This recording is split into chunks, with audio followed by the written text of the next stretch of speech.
ለቤቷ ማትታመን ሴት ለባሏ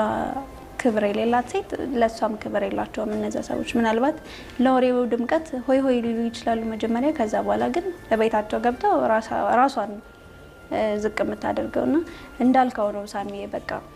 እኔ ባከበርኩት ልክ ነው ሰዎች ላይ ያከብሩልኝ የሚችሉት ሰው ፊት ዝርጥጥ ማረጋው ከሆነ ማንንም የኔን ባል ሊያከብርልኝ አይችልም ስለዚህ ምንም አይነት ባህሪ ይኖረው ምንም አይነት ማይምት የሆነ ሰው ይሆን ግን ሰዎች ፊት እኔ ካከበርኩት ወደው ሳይሆን በግዳቸው ያከብሩታል ሚስትህንም እንደዛው አንተ ሌላ ቦታ ሄደክ መታከብራት ከሆነ አንተ ነው የምታስከብራት አንተ ከናካት እንዴት ነው ማይነቋት ሰዎችም ነው